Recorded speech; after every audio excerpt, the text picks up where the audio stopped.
presentes en este comentario al libro, donde analizamos la reforma energética constitucional de 2013. Principalmente mi agradecimiento es a los organizadores de esta presentación, a René Martínez Ramírez, desde luego al maestro Juan Antonio Pérez Sobrado, y especialmente al doctor Carlos Jaime Juárez, que es el director del Colegio de Estudios Latinoamericanos de esta Facultad de Filosofía y Letras. Muchas gracias. Yo cuando me invitaron a la presentación, cuando René y Juan Antonio me dijeron, pues vamos a hacer una presentación en Filosofía y Letras de este libro, yo pensé cómo hacerla. Desde luego, no es lo mismo presentar un libro ante un público de abogados, de juristas, que presentar este libro ante el público en general, o presentar este libro ante estudiantes y profesores de filosofía en la Facultad de Filosofía y Letras. Y no había decidido cómo hacerlo, pero al hilo de las intervenciones tanto de René como de Juan Antonio, pues, y en tanto que estamos en presencia del director del Colegio de Estudios Latinoamericanos de la facultad, dije, bueno, vamos a hacerlo, vamos a darle un toque, ¿no? De cómo lo harían, no pretendo, pero cómo lo harían en Filosofía y Letras, en el Colegio de Estudios Latinoamericanos, una presentación así. Y la verdad, el tema de la reforma energética, yo creo que sí suscita preguntas, no solamente de tipo jurídico, político o económico, sino filosófico, y desde una perspectiva latinoamericana. Por ejemplo, la primera pregunta, apunté 10 preguntas, pero no voy a ir muy rápido, no los voy a cansar. La primera pregunta es, a ver, ¿es verdad esto que algunos juristas dicen, los filósofos del derecho dicen, y la filosofía política también autores lo señalan, acerca de si el Estado y el orden jurídico son siempre instrumentos o estructuras de dominación de unas clases y en contra de otras clases? ¿Son estructuras de dominación? Pues yo creo que a la luz de la reforma energética parece confirmarse esta tesis de cómo el Estado y el orden jurídico están al servicio de estas estructuras de dominación, como hay un grupo de personas que van a obtener los beneficios de esta reforma, principalmente las empresas transnacionales, y como la mayoría, en este caso la sociedad mexicana, o la mayor parte de la sociedad mexicana, no recibirá los beneficios de la reforma. Lo que parece confirmar, parece simplista lo que estoy diciendo, pero parece confirmar la tesis de que el Estado y el orden jurídico sí son estructuras de dominación. Entonces, a la luz de esta reflexión surge la segunda reflexión, la segunda pregunta. ¿Puede el Estado alguna vez, o el orden jurídico, las estructuras institucionales, ser mecanismos, instrumentos en el cambio social, instrumentos de la transformación social, o están condenadas siempre el Estado y el orden jurídico a ser instrumentos a favor de las clases dominantes, de la estructura de dominación? ¿Podemos con el derecho, con el Estado, transformar las estructuras económicas, las relaciones de producción, las relaciones sociales? ¿Es posible o no? ¿O el derecho y el Estado siempre irán a la saga por detrás y serán instrumentos de justificación, de legitimación de estas estructuras de dominación? Yo como jurista me pregunto si el derecho tiene alguna esperanza. Podemos hablar de, ¿sirve para algo? ¿Podemos con el derecho cambiar la realidad? ¿O será siempre un instrumento del dominante, del dominador, del que sojuzga a los demás? Luego, la tercera pregunta tiene que ver con algo que decía René hace un momento, esto del modelo de la apropiación originaria del marxismo y el tipo de modelo económico dominante hoy en el mundo, que bueno, que le llamamos popularmente neoliberal o liberal, también le llamamos modelo extractivista, que no son otras cosas más que formas de designar formas modernas, contemporáneas de neocolonialismo, ¿no? Porque son grandes empresas transnacionales que vienen a obtener la renta petrolera, en este caso la renta energética, de países menos desarrollados, utilizando métodos extractivistas, donde no importa la preservación del medio ambiente ni la salud humana. Entonces creo que es importante también esa reflexión. Hay otra reflexión muy importante, esencial, muy de filosofía política, que tiene que ver con la ilegitimidad de la reforma. Es una reforma legítima, por legitimidad entendiendo, tiene el respaldo social, ¿no? Así de ciencia política, ni siquiera de filosofía, ¿no? Sino de ciencia política. Es una reforma que tiene respaldo ciudadano. Bueno, todos sabemos que la Suprema Corte de Justicia de nuestro país no autorizó las consultas promovidas por dos partidos políticos, por el PRD y por Morena, ¿no? Para preguntarle a la gente si estaba o no, a la sociedad, si estaba o no de acuerdo con la reforma. Por algo sería. El argumento de la Suprema Corte pues era un argumento bastante desdeñable desde el punto de vista jurídico, porque la Corte dijo no se puede hacer la consulta porque tiene que ver con los ingresos y gastos del Estado, la reforma energética, y el artículo 35 de la Constitución prohíbe que se hagan consultas sobre ingresos y gastos del Estado. Y prohibió la consulta, pero es una reforma que según las encuestas que se publicaron antes de la reforma y con posterioridad a ella, pues no goza de las simpatías de la mayoría de la población de nuestro país. Es una reforma que no cuenta con el respaldo ciudadano. Como se dijo aquí por Juan Antonio, es una reforma impuesta desde el exterior, ¿no? Hay documentos que se señalan en el libro, tanto del Departamento de Energía de los Estados Unidos, como del Departamento de Estado, como del vicepresidente de los Estados Unidos, John Kerry, que están citados en el libro, cómo esta reforma energética fue orquestada desde el exterior, fue orquestada para favorecer los intereses económicos, geopolíticos, geoestratégicos de los Estados Unidos. Entonces, yo creo que ya voy a la mitad, tratando de contestar esto, el modelo de Estado, si el derecho sirve para el cambio social, si se trata de una reforma que se aviene con la conceptualización que hizo Marx sobre la apropiación originaria, sobre el tipo de Estado al que pertenece este tipo de reforma, el llamado Estado que podemos llamar neoliberal, es decir, es un tipo de Estado, de estructura jurídica y política que no está ahí para favorecer a la sociedad concreta, sino para favorecer intereses transnacionales. El tema de la ilegitimidad y la opacidad en esta reforma, bueno, por ejemplo, de la opacidad, esto ya lo comenté en la presentación del libro ayer en Derecho, como por ejemplo aquí en el libro explico, bueno, cosas que se dieron a conocer en los medios de comunicación, como hubo congresos locales que aprobaron la reforma en 3 minutos, ¿no? La legislatura local que se dilató un poco más en la deliberación de la reforma fue la legislatura del Estado de México, en donde los congresistas locales del Estado de México, los diputados locales, tardaron 5 horas en discutirla. Se trataba de un dictamen de más de 300 páginas, que hay que leer, que hay que discutir, que hay que analizar pormenorizadamente, porque hay elementos técnicos, hay elementos económicos, jurídicos, políticos. Yo me pregunto si en 3 minutos, en 15 minutos, en 5 horas, una reforma tan compleja como la reforma energética pudo deliberarse con un sentido democrático, con un sentido de profundidad del cambio constitucional que se estaba realizando. Luego, varias preguntas que aquí se hizo Juan Antonio, que también son muy importantes. Una pregunta que podemos de manera simple hacer así: ¿puede aprobarse una reforma como esta? ¿Pueden aprobarse reformas constitucionales contra el pueblo? Por ejemplo, esta reforma constitucional, a mí hay varias cosas de la reforma constitucional energética que me llaman mucho la atención. Menciono 3. Una es la implicación fiscal. Como decía René, la renta petrolera es una resta, es lo que cuesta extraer el crudo o el gas del subsuelo y el precio de venta, ¿no? Durante algunos años el precio de venta estuvo a más de $100, en este momento está a un poco más de $50. Él decía más o menos el precio de extraerlo, pues el crudo o el gas, algunos dan distintas cifras, $6 por barril, $10, pero todo se vende a 50, ¿no? Entonces es una renta petrolera en este momento de más de $40.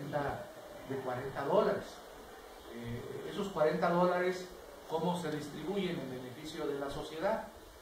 Pemex o la Comisión Federal de Electricidad son los principales contribuyentes de nuestro país al fisco. aportan casi pues, el 75% de estos $40 de beneficio.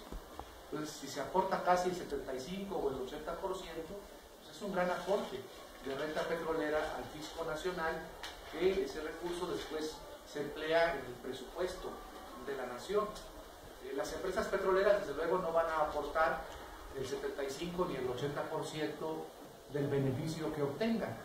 Los cálculos económicos que se tienen y por la experiencia comparada de este tipo de explotaciones en otros países, sabemos que estas empresas nunca aportan al fisco más allá del 20% del beneficio obtenido.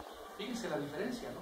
Pemex aporta casi el 80, 75%, y una empresa transnacional va a aportar alrededor del 18 o del 20%. La pregunta es, ¿cómo se va a cubrir ese déficit fiscal? ¿Quién lo va a pagar? Solamente ese déficit fiscal se puede cubrir con endeudamiento interno o externo, con nuevos impuestos, o con reducción del tamaño del Estado, o sea, reducción del gasto, por ejemplo, social, que se gaste menos en educación, en salud. Imagínense las consecuencias terribles a la sociedad mexicana. O los dos otros ejemplos, el artículo 8º transitorio de la reforma, es un artículo pues, gravísimo. Muchas personas no reparamos la consecuencia de ese artículo 8º transitorio. Ese artículo dice que la actividad prioritaria o prevalente desde el punto de vista económico a cualquier otra actividad en el país es la actividad energética.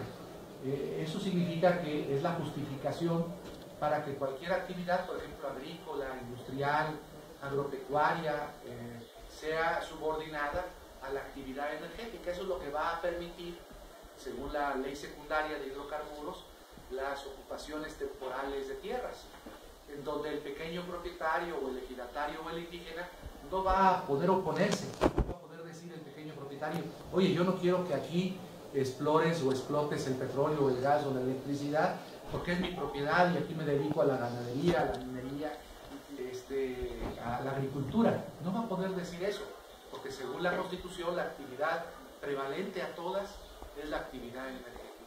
Entonces, si el campesino, ya sea pequeño propietario, ejidatario o indígena, se opone a la exploración del petróleo y del gas, pues la consecuencia será la ocupación temporal, que es una forma de expropiación de las tierras en contra del pueblo de México. O el otro gravísimo ejemplo, a la luz de lo que decía René, que está en el artículo 5º transitorio. Ahí se regula lo que se llama en el derecho de la energía, en inglés, el booking, es decir, cómo en los asientos contables de las empresas transnacionales se va a considerar como activo de la empresa, no de la nación mexicana, el gas o el petróleo, para que en base a esos asientos contables, a esos activos que van a poner en sus libros de contabilidad las empresas, puedan solicitar créditos a la banca internacional. Yo creo que estos tres ejemplos bastarían para demostrar que fue una reforma en contra del pueblo de México. Y todo esto, bueno, desencadena una serie de cosas gravísimas desde el punto de vista, por ejemplo, político. La sustitución de poderes fácticos nacionales por poderes fácticos transnacionales. Nosotros ahora protestamos contra el poder de Televisa, Televisión Azteca, de Slim, ¿no? de Telcel. Pues esto no va a ser nada, el poder de estas empresas mexicanas contra el gran poder de empresas como ExxonMobil o British Petroleum o cualquiera de las grandes transnacionales de la energía eléctrica de los Estados Unidos o de Inglaterra, ¿no? Son poderes que fácticos que van a empequeñecer frente a los grandes poderes transnacionales que, como ustedes saben, en la experiencia pues, reciente del mundo nos explican que son poderes que son capaces de promover guerras, de causar golpes de Estado, ¿no? Ahí está el ejemplo de Irak, ahí está el ejemplo de Libia. La caída de Omar Gaddafi pues, es una consecuencia de su política energética y del interés de las potencias energéticas internacionales por destituirlo porque se oponía a esos intereses, ¿no? La gran potencia energética de Libia, sobre todo en el manejo del gas y del petróleo en ese país. Entonces estamos hablando de eso. Bueno, y finalmente, una reflexión final, y con esto termino. Bueno, una reflexión jurídica que a mí me parece también que sería importante, y yo creo que sí hay estudios, aunque los desconozco. Creo que hay un estudio, uno único que conozco es el de Elster, en un libro sobre John Elster, que se llama El canto de las sirenas. Esto tiene que ver con los límites que tiene el poder de reforma en un Estado para cambiar la Constitución. Una pregunta que nos gusta hacer mucho a los abogados, a los que nos dedicamos al constitucional. ¿Puede, por ejemplo, una reforma a la Constitución modificar el principio previsto en el artículo 39, que actualmente dice que la soberanía reside en el pueblo, para que dijera el artículo 39, la soberanía reside en la autoridad de EPN, de Enrique Peña Nieto? ¿Podría ser posible? Bueno, es posible porque el artículo 135 de la Constitución, que es el que regula el procedimiento del cambio constitucional en México, pues dice que para que exista una reforma a la Constitución, pues basta la aprobación de 2/3 partes de los diputados y senadores presentes en las cámaras, más la aprobación del 50% más 1 de las legislaturas. Entonces, si se ponen de acuerdo esos señores que tengan esas mayorías, pues podrían decir, la soberanía no reside en el pueblo, la soberanía reside en los habitantes de la Magdalena Contreras, con exclusión a todos los demás, ¿no? O la soberanía reside, pues no sé, en algunos gobernantes o en Carlos Slim, en Azcárraga, en algunos empresarios del país. ¿Sería eso posible? ¿Una reforma constitucional puede hacerse para eso, para cambiar el principio de la soberanía? ¿O podría haber una reforma a la Constitución para decir, se derogan todos los derechos humanos y en México los habitantes no tendrán derechos humanos? ¿Puede haber una reforma así? Desde luego que el sentido común, nuestro sentido político, nuestro sentido social, nos dice que no. Pero en México, ni políticamente ni jurídicamente, hay una tesis consistente para establecer cuáles son los límites de la reforma a la Constitución. Y de hecho, en los últimos años, desde la instauración del modelo neoliberal en México, se han venido aprobando reformas así, sin respetar ningún tipo de límite, ni formal ni material. Es decir, qué cosas se pueden cambiar de la Constitución y qué cosas no. Eso no significa que estemos aquí defendiendo la inmutabilidad de la Constitución. Lo que estamos diciendo es que ciertas reformas muy trascendentes, como la reforma energética, que trastocan el principio de que los recursos naturales son propiedad de la nación, ese tipo de principios que son trastocados, pues exigen otro tipo de procedimiento, mucho más agravado, para que no sean solamente legisladores, mayorías de legisladores, los que modifiquen los contenidos constitucionales. Este tipo de reformas pues deben ser, por ejemplo, competencia de una asamblea constituyente, o de una consulta, o de un referéndum, o de otro tipo de procedimientos democráticos que hoy no existen en el país. Y la última pregunta es, ¿son reversibles las reformas? ¿Cómo podemos ir contra todo eso? ¿Podemos ir por las vías pacíficas electorales? ¿Es posible con la vía electoral modificar el modelo neoliberal en el país? ¿O tenemos que ir a otras vías de resistencia y de desobediencia civil? ¿O no nos queda más camino que la revolución? La revolución está justificada filosóficamente, democráticamente. Esto me lo pregunto en el capítulo 4, en el último capítulo del libro. Entonces, de verdad fue para mí un placer estar aquí con ustedes y haber escrito esto, porque además este libro no es un libro solamente académico. Les digo la verdad, la base de este libro fue un trabajo previo que hice, un amparo que le preparé a Manuel Barlet en contra de la reforma energética. Es la base de este libro. El amparo fue muy interesante, tiene todavía una historia pendiente. El amparo, el juez que le acaba de conceder la suspensión definitiva a Carmen Aristegui, que es un juez muy valiente, que se llama Fernando Silva García. Yo creo que todos los mexicanos debemos por lo menos saber que tenemos un juez valiente. Ese admitió la demanda de amparo, pero cuando se dio entrada a la demanda, cuando se admitió, pues inmediatamente el consejero jurídico de la presidencia, el famoso Castillejos, Roberto Castillejos, promovió un recurso contra la admisión de la demanda de amparo y un tribunal colegiado revocó, dio para atrás, revocó la determinación del juez Llegamos hasta la Suprema Corte y la Suprema Corte no quiso conocer de esta demanda de amparo. Ahorita les voy a decir el argumento de la Corte, que me parece un argumento terrible, si es que nos consideramos un Estado de Derecho. Y jurídicamente el tema está en la Comisión Interamericana de Derechos Humanos, donde no se ha archivado. O sea, esa lucha jurídica ahí está presente, quién sabe qué desenlace tenga. Pero siempre los abogados insistimos por esas vías, que son los caminos que conocemos. Pero desde luego una reforma de esta magnitud, pues tal vez las vías jurídicas se hacen insuficientes para revertirla y seguramente requerimos de otro tipo de vías políticas, como puede ser la organización de un gran movimiento social en contra de estas reformas estructurales, u otro tipo de movimientos de protesta y de desobediencia de los que ya hablaron, o la propia revolución, y preguntarnos hasta dónde estamos unificados filosóficamente, jurídicamente, democráticamente, una revolución. Y eso tiene que ver con el núcleo de la filosofía política. Déjenme para terminarles contarles lo que dijeron los tribunales para no admitirnos la demanda de amparo. Lo que dijeron los tribunales, fíjense nada más la trampa, los tramposos que son. Antes de la reforma energética, en el año de 2013, en el mes de marzo, abril, se modificó una ley muy importante que es la ley de amparo. Y se estableció una causa de improcedencia de los juicios de amparo que anteriormente no existía, en el artículo 61, fracción primera. Pero esto se hizo con todo propósito, para que la gente que se opusiera en contra de todas estas reformas estructurales no tuviese una vía jurídica de defensa. El actual artículo 61, fracción primera, aprobado en marzo de 2013, la reforma constitucional se aprueba o se publica en el Diario Oficial el 20 de diciembre de 2013, unos meses antes, la ley de amparo dice: el juicio de amparo es improcedente en contra de las reformas constitucionales.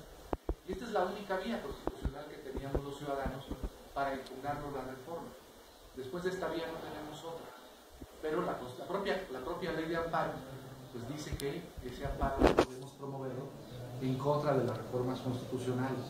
Entonces, en el amparo que promovimos, nosotros alegábamos la inconstitucionalidad del artículo 61, fracción primera de la ley de amparo, por ser contrario de un derecho humano, del derecho fundamental al acceso a la justicia.